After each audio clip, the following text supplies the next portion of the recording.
कह रहे ये विद्या का, रूप का, बड़प्पन का, कुल का, धन का, यौवन का अभिमान जिसके अंदर है, ये बड़े बड़े कांटे हैं। बड़ी सुकोमल भक्ति महारानी उसके हृदय में कदम नहीं रखती। एक भी कोई अहंकार हो तो भक्ति नहीं रखती, फिर छह अहंकार हो तो भक्ति कहां से जागृत हो जाएगी। विद्या का, मैं विद्वान हूं, भक्ति नहीं आएगी। मैं बड़ा रूपवान हूं, भक्ति नहीं आएगी। बड़ा धनवान, यौवन, बड़ा जवान, बलवान, सटकंटक देखे जहां रहे न भक्ति निदान, भक्ति महारानी वहां आ ही नहीं सकती।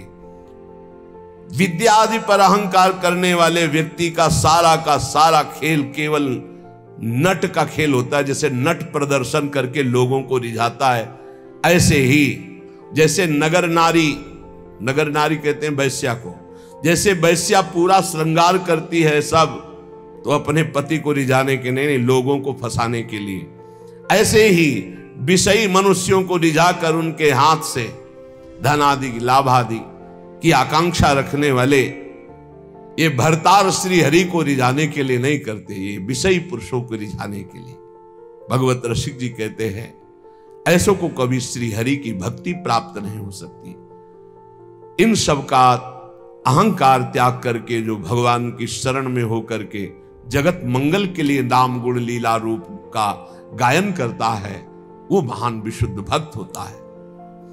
सद्गुरु शब्द सुस्वाति जल, सीप शिष्य ही होए, सकुच मीन टक्कर लगे तब वह मुक्ता होए।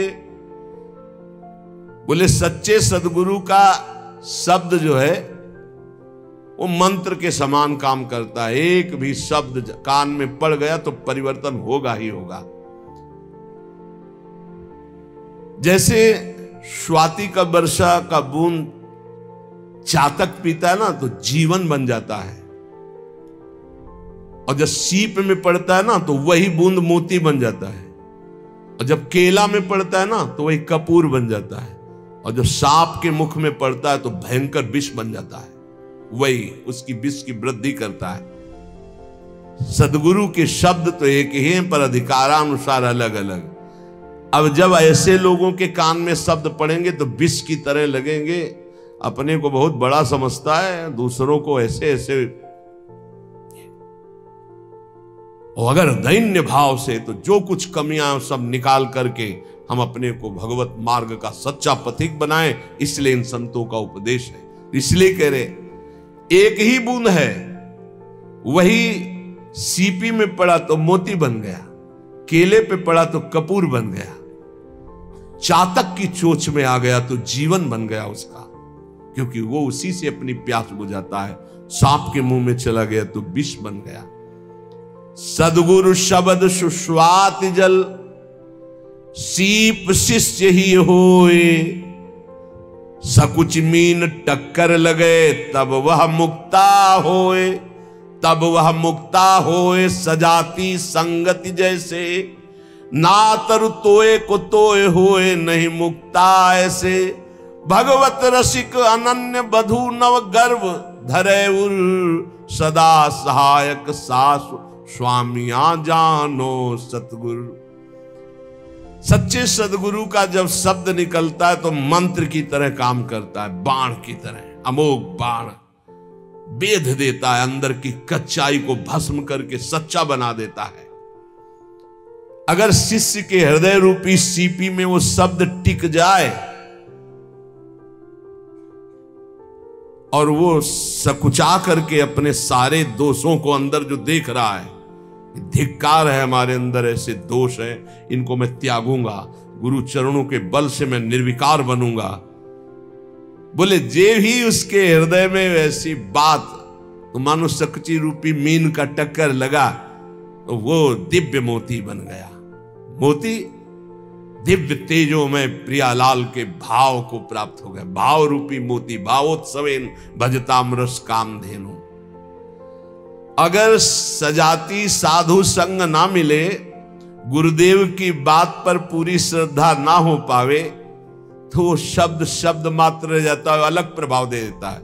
गए थे सत्संग में, सबको ललकार रहे थे, सबको ललकार। ये गया सांप के मुंह में, सांप के मुंह में विष बन गया और वो विष उगल रहा है। अरे अपने को तो महापुरुष समझते हैं, दूसरे को घासपूस समझते हैं। हमने सुना था प्रवचन में, कुछ रहे और वो बूंद गया।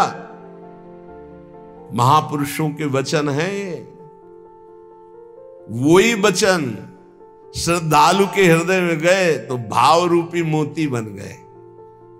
वही वचन अश्रद्धालु, ऐसा नहीं है भगवान सब पर कृपा करते, कभी कभी अश्रद्धालुओं को भी सत्संग मिलता है। खलऊ करें भली पाई सुसंगु और मिटे न मलिन स्वभाव भंगु। चाहे जितना अमृत पियाओ, सांप के मुंह में जाके विषय बनेगा, वो और कुछ नहीं बनेगा। वो सत्संग में बैठे केवल ये सुनते हैं कि कौन सा पॉइंट मिले जिसका हम निगेटिव भाव प्रस्तुत कर सके, वो कौन सा पॉइंट मिले जिससे मेरा जीवन सुधर कर भगवान में लगे, ऐसे भाव वाले नहीं होते। खलऊ करें भली पाई सुसंगु मिटे न मलिन स्वभाव भंगु। भगवत रसिक जी कहते हैं, जब कोई अपने गुरुदेव का अनन्य होता है, बधू जैसा, जैसे बहू नहीं होती, बस पहले के भाव थे, मेरा पति मेरे लिए भगवान है और जिस घर में मैं आई ये मेरे भगवान का मंदिर है, अब इस डेहरी पे ही मेरे प्राण समर्पित है। ये पहले की बधुओं का दृढ़ नियम। बोले ऐसे ही मेरे गुरुदेव मेरे सर्वस्व है, बस ये डेहरी जो इनके चरणारविंद की रेखा से युक्त है, यही मेरे लिए परम धाम है। इनके उपदेश ही सब शास्त्रों का सार है, बस जो पकड़ लिया सो निपट गए, माया से निपट गए। बोले जो ये रसिक अनन्य गुरुदेव के हो जाते हैं, बधू हृदय वाले होते हैं। इनके हृदय में अपने आप गुरुदेव की जो विशुद्ध भाव भई भक्ति है उसका ट्रांसफर हो जाता है, वो अपने आप वहां आधान हो जाता है। सच्चे गुरु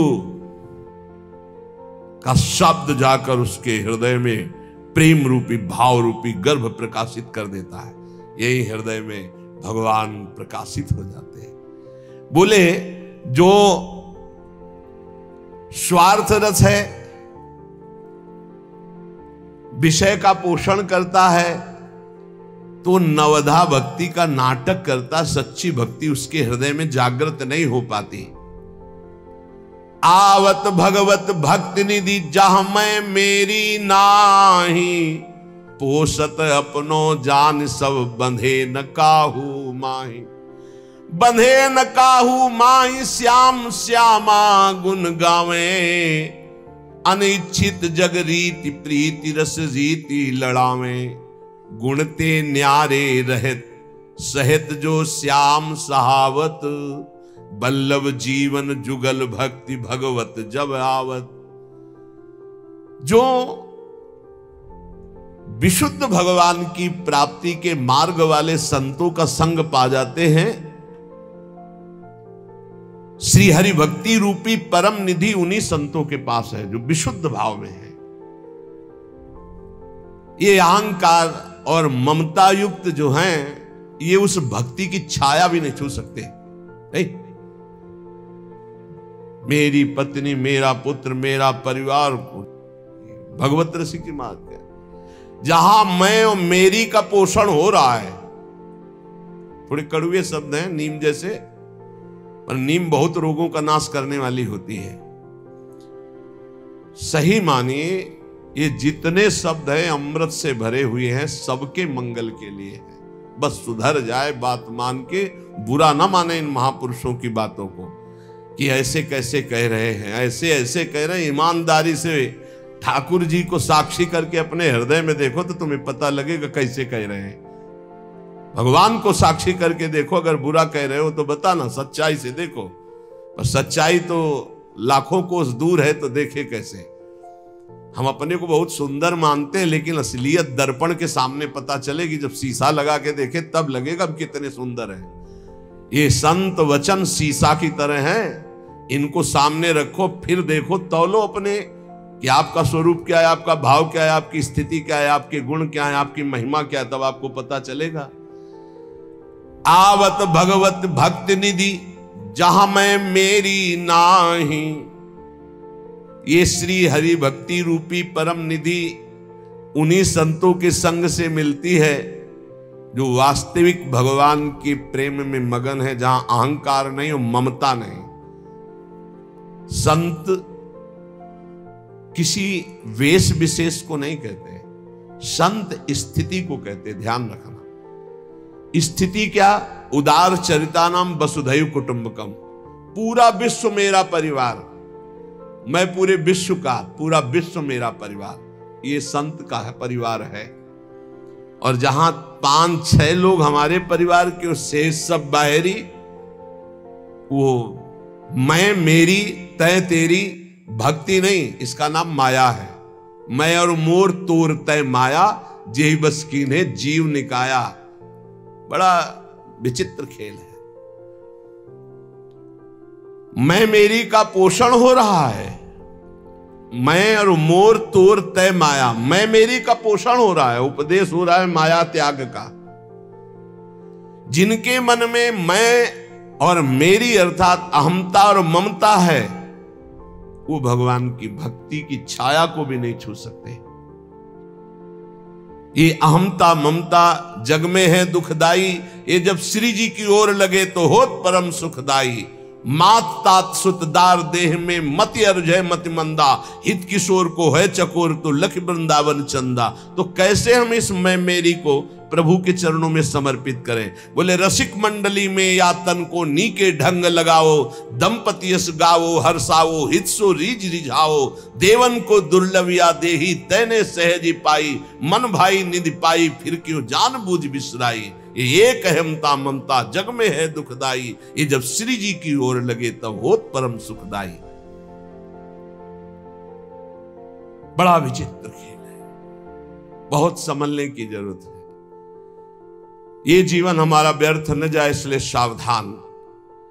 ऐसे रसिक भक्त इस चराचर जगत में सबको अपना मानते हैं, सबको अपना मानते हैं। जो मैं मेरी का त्याग किए हुए विशुद्ध भक्ति में है, उनकी पहचान है, वो सबको अपना मानते। पूरा विश्व हमारा है। आपको ध्यान होगा, पीछे वर्णन हुआ था कि संसार का उलझा हुआ सूत, तो आप ये समझ लो कि 100 ग्राम है, और संप्रदाय का उलझा हुआ सूत्र एक मन है। उलझा हुआ सूत्र एक मन उलझा हुआ। माया को सुलझाने के लिए तो बहुत बढ़िया सूत्र हैं, अगर सच्चे संत मिल गए तो बहुत जल्दी सुलझ जाएगा ये। लेकिन ये जो भक्ति संबंधी लेकर हम बैठ जाता है संप्रदायवाद की, ऐसी मेड़ बैठ जाती है कि दूसरे के प्रति घृणा, नफरत, ईर्ष्या, कभी संप्रदायवाद की मेड़ को नहीं स्वीकार करना चाहिए। पक्की आचार्य हमारे गुरुदेव, हमारे उपासना इष्ट देव की बस खुल्लम खुल्ला पूरे जगत में अपने इष्ट देव का भाव और खूब नाम वाणी का गुणगान और आचार्य निष्ठा, बस इसके आगे नहीं। जिसको ये बात समझ में आ गई वो कभी कहीं नहीं फंसता है, नहीं तो ऐसे उलझ जाते हैं, तुम्हें कैसे बताएं। हम ये बताना चाहते हैं कि यदि मेड़ के अंदर रहे तो समुद्र का उगान नहीं कर पाओगे। हम जिन महापुरुषों के प्रेरणा भाव से आगे बढ़ते हुए आए, उनकी यही प्रेरणा रही, कभी किसी मेड़ में मत बंधना। तो कभी किसी मेड़ में नहीं बंधे। यहां पूजन होता है पूरे विश्व के महात्माओं का, और सबका होगा। जो बचे हैं ना, जहां जहां तक प्रेरणा होगी सबका होगा। हर संप्रदाय, हर धर्म, हर सब हमारे इष्ट के हैं। जड़ चैतन्य सब इष्टमय है। हमको किसी का इस बात का सपोर्ट की जरूरत नहीं कि ऐसा करोगे तो तुम हमारे नहीं, हम तुम्हारे बनने कभी नहीं आए थे। और बड़ी कृपा रहे कि बचपन से निकले बहुत ही वैसे स्वभाव रहा है, जंगली, कुछ नहीं, किसी के सपोर्ट की जरूरत नहीं। बचपन से जिस स्वभाव से निकले और जिस भाव से निकले, जो समेटता चला रहा उसी के लिए जीवन है, किसी मेड़ के लिए नहीं। किसी मेड़ के लिए जीवन नहीं है। कभी किसी तालाब को अपना ध्येय नहीं माना, समुद्र को माना है। समुद्र से ही आकर्षण होकर बरसता तालाबों का पोषण होता है।